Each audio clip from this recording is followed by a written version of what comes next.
This is the second installment, part 2, to Sisters with Seeds.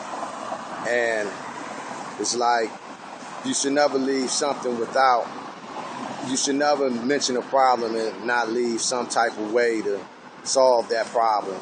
And looking at the inner city in particular, and black women in the inner city and what they're faced with, a woman can only choose from the men who are around her. Men who are presenting themselves, or pardon me, males who present themselves as men, because we know that all men are males, but not all males are men. And so these sisters with all these seeds and they have no fathers for them, they go out into the environment and they get in that situation in the first place because they weren't taught what to look for, the qualities to look for in a man before they have sex with them. If they're taught by the women around them that these are the characteristics that make up a man that you should be with, will make sure he got money, or he drives a nice car, or he dresses nice. These are some of the things that the black females in the inner city are programmed to go and look for in choosing a mate. Not if he's intelligent, not if he's healthy, not if he's trying to actually do something with his life. So 9 out of 10, most inner city black females end up with hustlers, with dope boys. And because there's no male figures around them to properly role model what a man should be. Because, for instance, the daughter or the female seed learns what womanhood is from the women around her. And the first teachers of the child are the parents. And so likewise, a little black girl growing up, she has to look at her mother and see how she lives and how she interacts with men, and she'll learn how she should interact with men. So if this interaction is negative or poisonous or toxic, then this little seed, this female seed, is learning that. If she sees her mother with 5 different men, then she's going to think that's how she's supposed to be.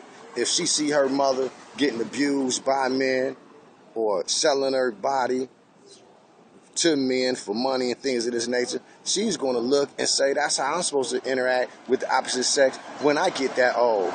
So she's looking at her mother for guidance to teach her about womanhood. And unfortunately, you have a whole lot of young black women who grow up with no positive male role models in their life, no father figure. And when this happens, they have to go out and basically learn firsthand what a man is and what a man is not. And there's very few guys in the ghetto, but there's a limitless amount of niggas. And when I say niggas, I'm not using that as a term of endearment. I'm saying ignorant black males.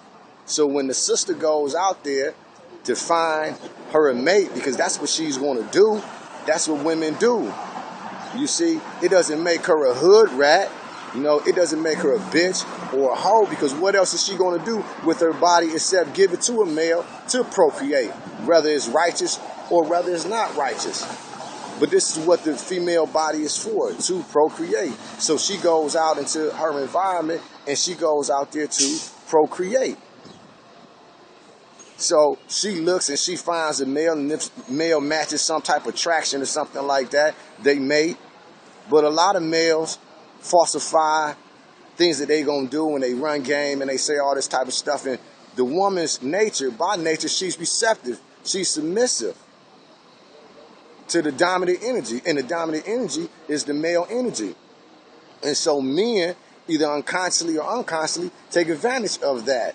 So it's like, I hear niggas talking all the time, and it like, it kills me, because they say, oh, she's a hoe, she got 5 kids.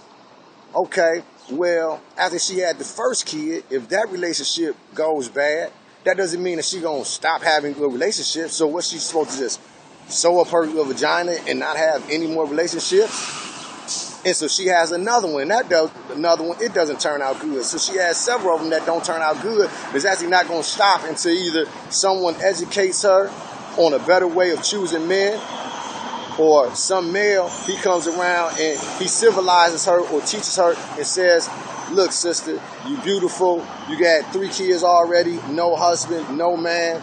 I think you should rethink how you've been living. And he actually puts it down and he takes that role as the king or as the father or as the man of that household. Or else it's not going to stop. And these sisters don't know any better. How can they be a mother when no one has taught them how to be a mother? How can they be a woman when no one has taught them how to be a woman? So if the women in our environments can't teach their daughters how to be women, and if there's some males who have some type of insight, then it's up to them to civilize them and teach them. You know, I'm never going to leave any sister worse off than she was. Any woman life whom I come into, if I'm there, it's going to be better. If I leave, it's going to be better. I'm never going to worsen any sister's situation because that's savage. That's like real uncivilized. You know, so that's all I got to say on that. And it'll be a part 3 to this also. It's absolute sincere from the nation of gods and earths. Keep your head up to all the sisters proceeds. Peace.